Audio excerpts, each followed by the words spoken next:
Hey everybody, streaming live here real quick, and we'll be with you in just a moment. Please press the share button in the meantime, and again, I will be right back. In the meantime, enjoy these images of the closest star, the HMI magnetogram from the SDO, the Solar Dynamics Observatory.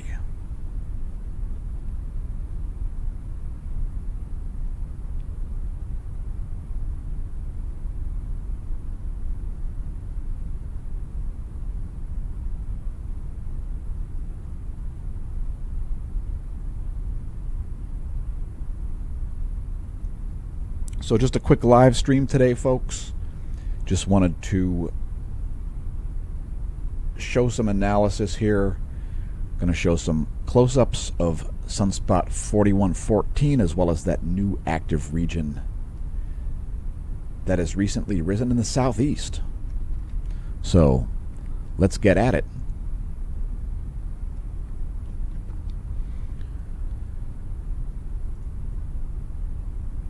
All right, what do we got? Well, we've got a magnetically complex sunspot group there in that northern hemisphere. So this video is just yesterday plus today. There's sunspot 4114. That's been the main flare producer. And you can see in this central region right in here, plenty of magnetic complexity. So the likelihood for X-class solar flares remains in place.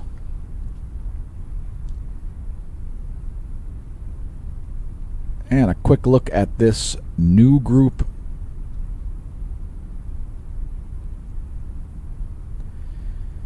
This new group down here in the southeast. It is much less magnetically complex. So the most likely place to see a large flare remains in sunspot 4114, which is the central group there. I believe there are 3 named sunspot groups in that area. And let's take a brief look at some additional stuff here. Here is our line of sight coronal hole plot. Many of you might have noticed that properly massive coronal hole there in the southern solar hemisphere. And yeah, that's a pretty beefy coronal hole. It is trans-equatorial, and we can see a south pole oriented one here rotating in. So as our forecasts have stated in the past, coronal holes continue in spades. So we had a bit of a shortage of coronal holes around the beginning of the solar cycle, even at solar maximum. So that is a feature we can expect to see continuing here moving forward. Next, we're going to show the hydrogen alpha imagery here from El Teide, Spain. Let's shrink that down one step so you can see the time and date stamps. And as you can see, there are a number of significant plasma filaments. So those are those dark features here. You can see a huge one here setting in the west, plenty in the northern hemisphere, and a large one down here in the southeast ahead of that new sunspot group. So filaments can always lead to CMEs, folks. Remember, you don't need to have solar flares or even sunspots to see coronal mass ejections. They happen regularly without any such phenomenon occurring. So that's our ground-based hydrogen alpha telescope there at El Teide, Spain.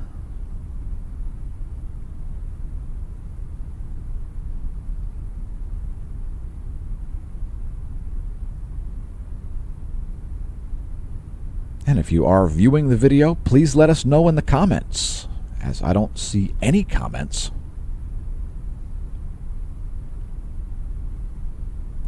I can see the live stream is functioning, but I don't see any comments or viewers.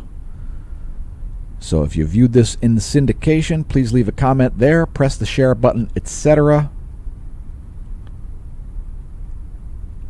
Thanks to each and every one of our channel supporters. Next, we'll show a brief gateway timeout. Well, that's no good.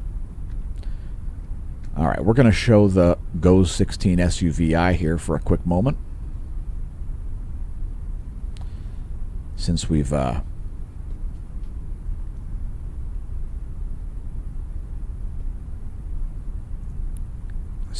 a gateway timeout happening, we'll show the last couple of hours from the GOES 19 SUVI. It's good times.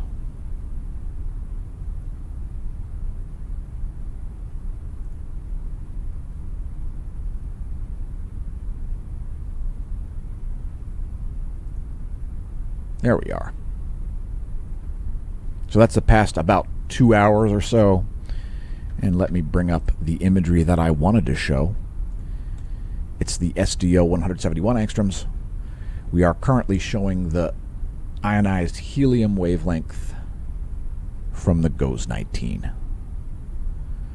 So just give us a minute here. We'll get that SDO imagery loaded up and close out this live stream. Again, this was designed to be a short one.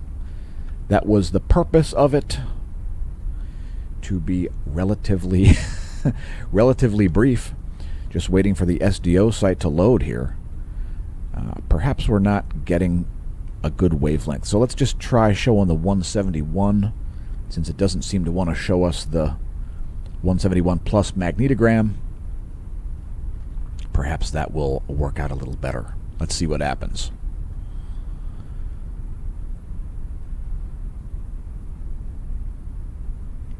By the way, in the description you can find, oh, thanks for leaving a comment, branches. All right, great to see that folks are able to comment. That's always good. It's always nice when we know a live stream is functioning. All right. Let me switch to that SDO view here. And there you go. There's our house favorite wavelength, 171 angstroms. By the way, you can find us on social media by visiting smashomash.com, our homepage established way back in 2019 when this channel became monetized and when we started our smashomash.com business. So anyway, that's a little bit about what's going on. We did have, as forecasted, a minor CME impact. Not a major one.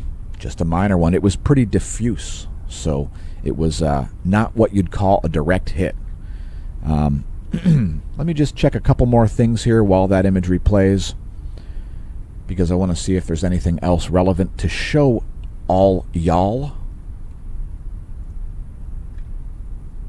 We do have a bit of a lull in the action here, so not a big-time space weather scenario at the moment. But again, there is a high potential for large solar flares, even of the X-class variety.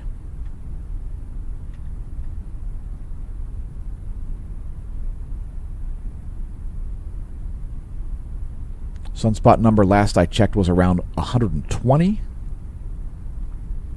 And we're not expecting any major changes to that here. Oh, you're very welcome.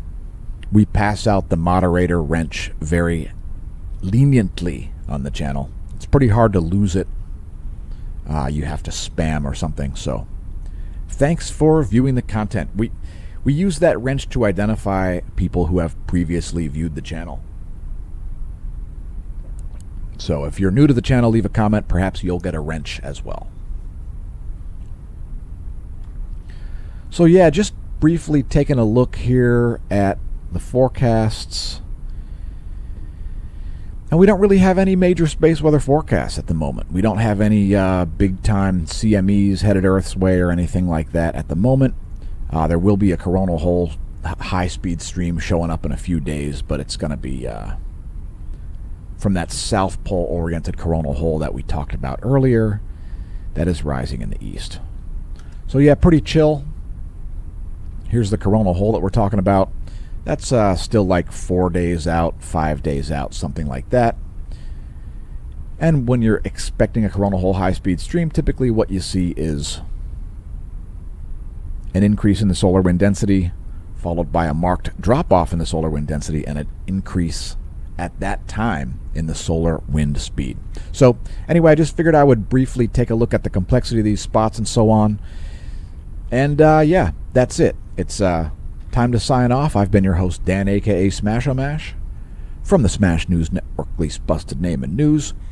And again, if you enjoy the content, please don't forget to press like, subscribe, share, and comment. Sharing is caring.